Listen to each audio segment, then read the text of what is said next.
Good day, friends. Welcome to my YouTube channel, which is How to Learn English in Just 14 Days. Hope you all are enjoying my channel and learning English very well. So, if you haven't subscribed and liked my channel, so you are requested to kindly subscribe and like my channel so that you can get the latest videos as early as possible. So let's have a quick revision what we have studied so far. तो पिछले के lectures में हमने क्या सीखा? हमने tense के बारे में सीखा कि टेंस क्या है। जैसे कि हमने पहले डिस्कस किया हुआ है कि दुनिया का कोई भी सेंटेंस टेंस की ही बाउंड्री के अंदर रहता है। मीन्स ये एक समय है जिसे हम काल कहते हैं, राइट? टेंस मीन्स काल, मीन्स समय। या तो वो समय बीता हुआ हो सकता है, या करंट का यानी कि अभी का हो सकता है, और या वो भविष्य का यानी फ्यूचर का हो सकता है। इसका मतलब कोई भी लैंग्वेज इन्हीं तीन समय से बंधे हुए हैं। आई होप ये बात बहुत ही आसान है और अच्छे शब्दों में आप इसे सरल भाषा में समझ सकते हैं, राइट? उसके बाद हम लोगों ने कुछ सिंपल सेंटेंसेस बनाए। उसके बाद प्रेजेंट और पास्ट, ये दो हम खत्म कर चुके हैं। नेक्स्ट के लेक्चर्स में हम फ्यूचर टेंस की बात करेंगे। उससे पहले हम कुछ और बारीकियों के बारे में सीखेंगे। So let's start. Now today we will study about simple vocabulary, right? Vocabulary को हम शॉर्ट में वोकैब्स भी कहते हैं, right? Spelling is VOCABULARY, vocabulary, right? और शॉर्ट फॉर्म है vocabs. You must have heard a lot of people saying that, sir, we can understand English, we can speak also, but we have a lot of problems in vocabs. Now what is that vocabs? उनका कहने का मतलब ये है कि वो English समझ तो लेते हैं, इंग्लिश बोल भी लेते हैं, छोटे छोटे सेंटेंसेस भी बना लेते हैं, लेकिन थोड़े टाइम के बाद वे अटक जाते हैं, राइट? क्यों? क्योंकि उनके पास वोकैबुलरी की कमी है। वोकैबुलरी का मतलब जैसे हमारी हिंदी है, राइट? हिंदी एक भाषा है। अब हिंदी में हमें सारी चीजें पता है, खाना पीना, सोना, बैठना, देखना, एंजॉय करना, मीन्स आनंद लेना, सब चीज हमें पता है, right? But why we can't learn these things in English, right? So ये बहुत ही आसान है, इसमें कोई घबराने की बात नहीं है। हम धीरे धीरे सीखेंगे, right? So we will learn slowly and slowly, right? जैसे खाना, खाना की इंग्लिश होती है ईट, और ये एक वर्ब है, राइट? वर्ब का मतलब क्रिया, मीन्स अगर कोई काम हो रहा है तो उसे हम वर्ब कहते हैं, मीन्स क्रिया। जैसे खाना खाना एक काम है, राइट? तो ये वर्ब हो गया। अब उसके लिए हम ईट का प्रयोग करते हैं, EAT, ईट, राइट? अब खाने के लिए ईट का प्रयोग करना ये ओल्ड इंग्लिश में हमेशा लोग यूज करते हैं, सही है, गलत नहीं है। बट मॉडर्न इंग्लिश में हम खाना खाने को ईट नहीं बल्कि हैव हम यूज करते हैं। We use have, right? और प्रोनाउंसिएशन भी बहुत इंपॉर्टेंट है। प्रोनाउंसिएशन में हम ईट में, टी में हम बहुत ही माइनर स्ट्रेस देते हैं, means it's basically eat, it's not eat, it's eat. So what are you doing? I am eating, right? हम इसे आगे के लेक्चर्स में और अच्छे से समझेंगे, जो कि हमारा प्रोनाउंसिएशन बेस्ड होगा, राइट? हैव, मॉडर्न इंग्लिश में खाना खाने के लिए हम हैव का यूज करते हैं। जैसे my friend what are you doing, मेरे दोस्त तुम क्या कर रहे हो?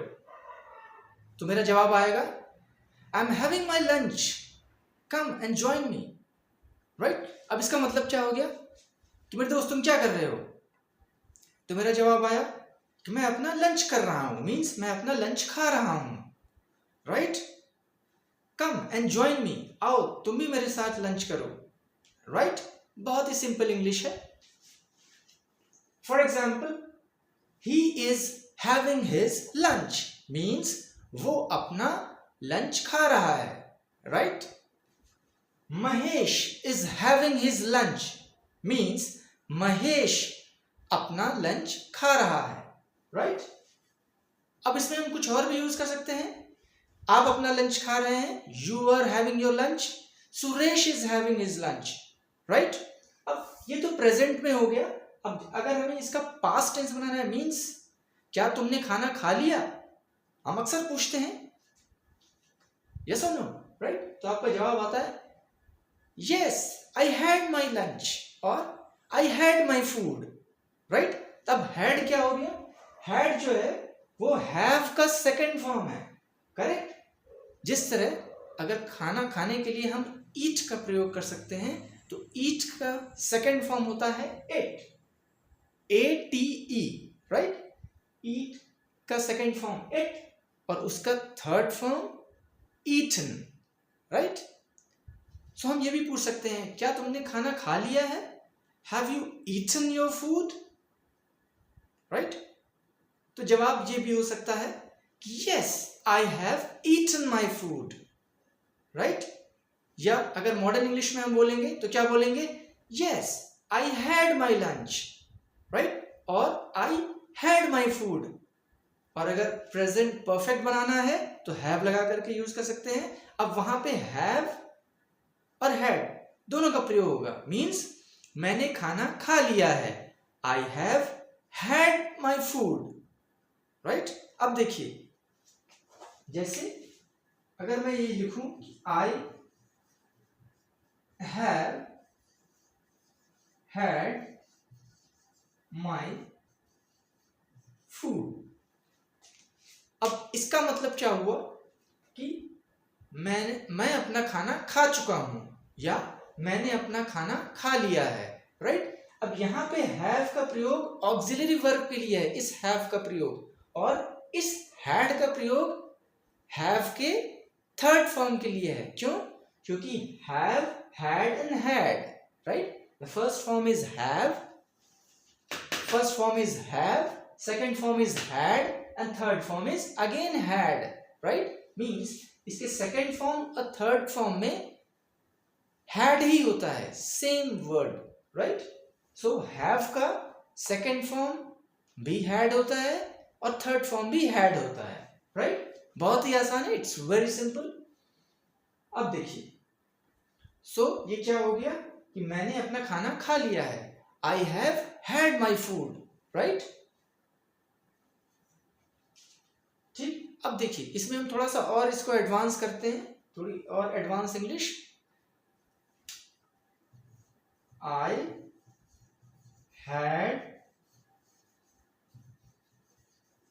Had my food that day.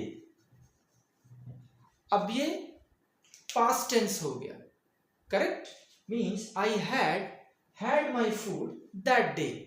अब किसी पिछले दिनों की बात करते हैं या कल की ही बात कर लें, राइट।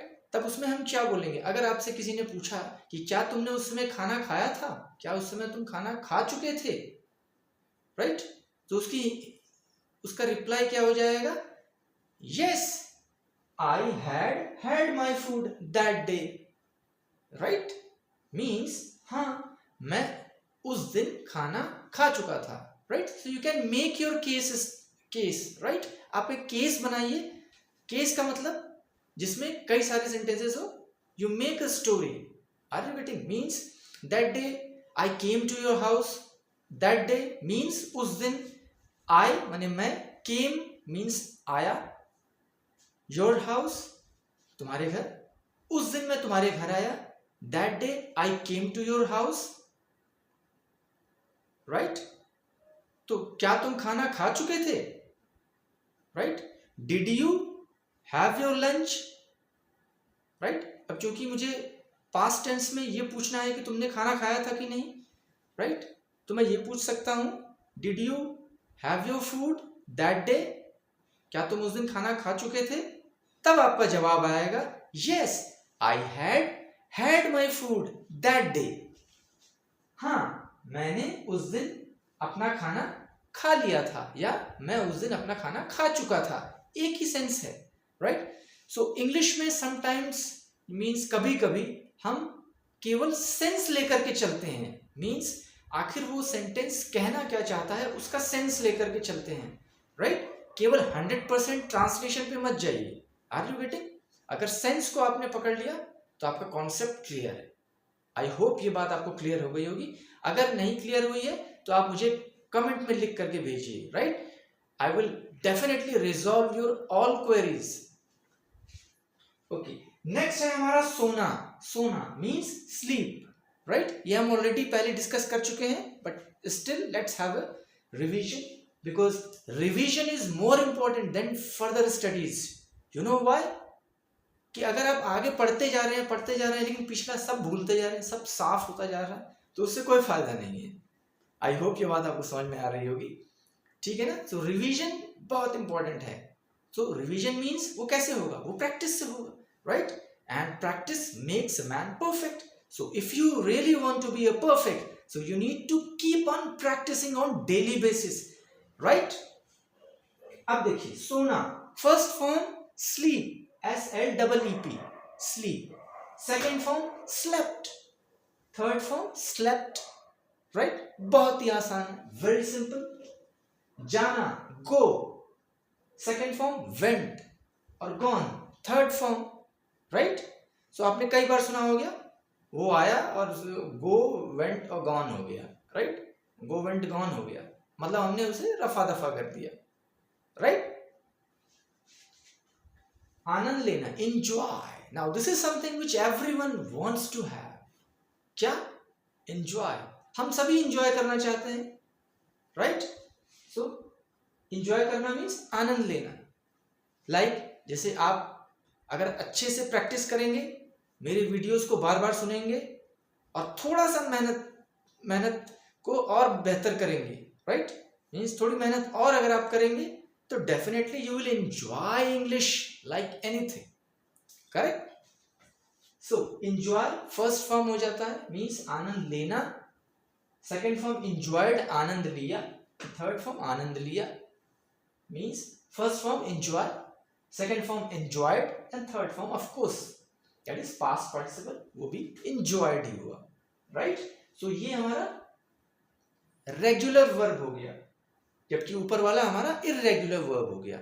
अब मैंने पिछले लेक्चर्स में ये समझाया है कि इर्रेगुलर वर्ड और रेगुलर वर्ब क्या होते हैं। रेगुलर वर्ब वो वर्ब होते हैं जिसकी अगर हमें फर्स्ट फॉर्म पता हो तो सेकंड फॉर्म और थर्ड फॉर्म में आपको केवल ईडी लगाना पड़े, राइट? और इर्रेगुलर वर्ब वो वर्ब होते हैं जो कुछ भी हो सकते हैं, right? Means knowledge type question, अगर आपको पता है तभी आप कर सकते हैं, अदरवाइज नहीं, राइट? उसमें कॉन्सेप्ट नहीं। जैसे sleep, sleep is an irregular verb, right? क्योंकि इसका सेकंड फॉर्म स्लेप्ट है, थर्ड फॉर्म भी स्लेप्ट है, राइट? एंजॉय हमारा रेगुलर वर्ब है, क्योंकि सेकंड फॉर्म एंजॉयड, ईडी लगा दिया आपने, और थर्ड फॉर्म एंजॉयड, अगेन आपने ईडी लगा दिया। सो enjoy, enjoyed, again enjoyed, right? Now let's understand it with some example. थोड़ा example से समझते हैं ताकि और आसान हो जाए हमारे लिए। Now you must have heard that people are enjoying, right? You can enjoy in hill station, you can enjoy in watching movies, right? आप मूवी देख करके enjoyment ले सकते हैं, right? आप अपने दोस्तों के साथ enjoy कर सकते हैं, right? You go for outing and you can enjoy with your family and friends. Right? Now देखिए, people enjoy by watching their favorite movie in the theater. क्या मतलब हुआ? लोग enjoy करते हैं। अब enjoy करेंगे कैसे करेंगे? अपनी पसंदीदा चीज करेंगे तब तो enjoy करेंगे। जैसे मुझे मूवीज देखना पसंद है, अच्छी मूवीज देखना मुझे पसंद है, जो मेरी फेवरेट मूवीज है, राइट? तो मैं उन्हें थिएटर में देखना पसंद करता हूं, means I enjoy watching movies in the theater. Right? तो लोग भी यही पसंद करते हैं, राइट? क्या आप पसंद करते हैं? People enjoy by watching their favorite movie in the theater, right? अब देखिए इसे स्टेप बाय स्टेप तरीके से तोड़ करके समझते हैं, राइट? People enjoy, लोग आनंद लेते हैं ना। अब क्या कुछ करेंगे तब तो आनंद लेंगे, राइट? By watching, देख करके, by watching, देख कर। अब क्या देखेंगे? Their favorite movie, movie means picture, right? उनकी पसंदीदा मूवीज जो फेवरेट है, yes this is my favourite. Are you getting? जैसे अमिताभ बच्चन सबके फेवरेट है, right? Amitabh Bachchan is everyone's favourite actor. Are you getting? अब मॉडर्न डेज में शाहरुख खान भी पसंद है सबको, राइट? हमें भी पसंद है, right? So people enjoy by watching their favourite movie in the theatre. Like अभी लास्ट टाइम हमने पठान देखी थी, I enjoyed movie, right? I enjoyed Pathaan in the theatre. Hope you must have also enjoyed, right? अब देखिए, Suresh enjoyed with friends in last summer. अब कुछ लोगों की पिछली गर्मी की छुट्टी हो सकता है वो गड़बड़ रही कोरोना के चक्कर में, राइट? अब मान लीजिए अगर 5 साल बाद की बात करें, या 5 साल पहले की बात करें, तो 5 साल पहले सभी लोगों ने एंजॉय किया होगा, राइट? सो अब इसे समझ लेते हैं, ये हमारा केस हो गया, right? Suresh enjoyed with friends. अब अपने दोस्तों के साथ सुरेश ने एंजॉय किया, विद फ्रेंड्स, दोस्तों के साथ, विद मींस साथ, राइट? इन last summer, last summer vacation में सुरेश ने अपने दोस्तों के साथ एंजॉय किया। Yes you can also enjoy, right? हम इसी तरीके से आराम से इंग्लिश को बहुत ही सरल शब्दों में, सरल भाषा में सीखेंगे, स्टेप बाय स्टेप, राइट? और फिर हम बेसिक लेवल से मीडियम लेवल तक, और फिर मीडियम लेवल से एडवांस लेवल तक जाएंगे, राइट? बस केवल मुझे आपका टाइम चाहिए। अगर आप मुझे टाइम देंगे तो डेफिनेटली आप सफलता के शिखर पे पहुंच जाएंगे। You will definitely reach the pinnacle of success. Are you getting? Just by regular practice and a zeal, एक जोश होना चाहिए आप में, राइट? अब देखिए, हंसना, laugh, it's very simple English. हंसना, laugh, laugh, laughed and laughed, right? अब ये रेगुलर वर्ब है, राइट? देखिए, लाफ फर्स्ट फॉर्म हो गया, हंसना, laughed second form, and again laughed second form, third form means laugh, laughed, laughed, first second third, right? अब देखिए, अब आपने कई बार सुना होगा कि लोग कहते हैं कि भाई अचानक आप कुछ बात कर रहे हैं या कोई अच्छी इंपॉर्टेंट चीज डिस्कस कर रहे हैं, किसी को हंसी आ जाती है, राइट? अब उसमें आप क्या कहते हैं? भाई तुम्हें क्यों हंसी आ रही है? Are you getting? अब उसकी सिंपल इंग्लिश आप ये कह सकते हैं कि why are you laughing? Are you getting? लेकिन अगर इसको हम थोड़ा सा फिलोसॉफिकल पॉइंट ऑफ व्यू से देखें तो कोई ऐसी चीज है जिसने उसे हंसाया, राइट? अब हंसने को हम कहते हैं लाफ, लेकिन अब हंसाया means to make somebody laugh. Are you getting? जैसे हमारे कॉमेडियंस क्या करते हैं, वे हंसते तो भले ही हंसते होंगे लेकिन वो हंसाते हैं, they make people laugh, right? जैसे समझना, समझने को हम अंडरस्टैंड कहते हैं, लेकिन अगर समझाया या समझाना है तो उसे क्या कहेंगे? To make somebody understand, right? तो ये मेक का यूज हम आगे और भी पढ़ेंगे। अभी के लिए बस थोड़ी सी आप इसे समझ लीजिए कि तुम्हें क्यों हंसी आती है। आप ये कहना चाह रहे हैं, जैसे आपने कुछ बातचीत की, कोई इंपॉर्टेंट चीज डिस्कस किया, लेकिन अचानक आपको किसी जो आपको सुन रहे थे या लिसनर्स में से किसी को हंसी आ गई, वो हंसना स्टार्ट कर दिया, राइट? तो आप पूछेंगे ना, तुम्हें हंसी क्यों आती है या तुम्हें क्यों हंसी आती है, राइट? अब देखिए, इसका दूसरा सेंस ये भी है कि तुम्हें क्या हंसाता है, राइट? अब यहाँ पे सेंस की बात हो रही है कि तुम्हें क्या हंसाता है। भाई ऐसा क्या हो गया कि तुम्हें हंसी आ गई? अरे बेटे, आपको समझ में आ रहा है? तो उसकी जो बेस्ट इंग्लिश है वो ये है, what makes you laugh, right? what makes you laugh, what makes you laugh, मेरे साथ बोलिए, what makes you laugh। अगर आप कुछ डिस्कस कर रहे हैं, कुछ बता रहे हैं, कुछ एक्सप्लेन कर रहे हैं, तो जो आपको सुन रहा है अचानक अगर मुस्कुराने लग जाए या हंसने लग जाए, राइट? तो आप कह सकते हैं what makes you laugh, have I cracked some joke, क्या मैंने कोई जोक सुनाया है जो तुम हंस रहे हो? डिपेंडिंग अपॉन योर टॉपिक कि आप उसको क्या बता रहे हैं, right? So what makes you laugh. I hope ये आपको समझ में आ गया होगा। तो आज के लिए इतना ही। इसके बाद हम आगे और डिस्कस करेंगे, लेकिन तब तक के लिए आप अपनी प्रैक्टिस लगातार करते रहिए, प्रैक्टिस को मत छोड़िए। आपके सामने बहुत सारे चैलेंजेस आ सकते हैं। जब आप स्टार्ट करेंगे तो बहुत सारे लोग कहेंगे, अरे तुम बहुत बड़े अंग्रेज बनना चाह रहे हो, क्या करोगे इंग्लिश सीख करके, राइट? लेकिन आपको अपने जोश को कम नहीं होने देना है और उन सारे लोगों को जबरदस्त उत्तर देना है, राइट? जिसे हम कहते हैं करारा जवाब। अब करारे जवाब से एक और वोकैबुलरी याद आ गई, वो मैं आपको बताता हूं। अ बी-फिटिंग रिप्लाई। करारे जवाब को हम कहते हैं अ बी-फिटिंग रिप्लाई, राइट? आइए समझते हैं।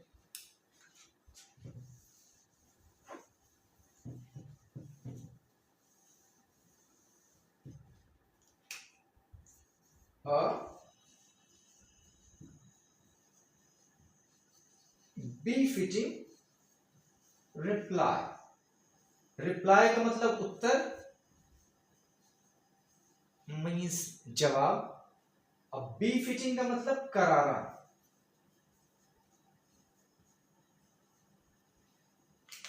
जिसे कहते हैं मुंह तोड़ जवाब, राइट? अब befitting reply. Are you getting?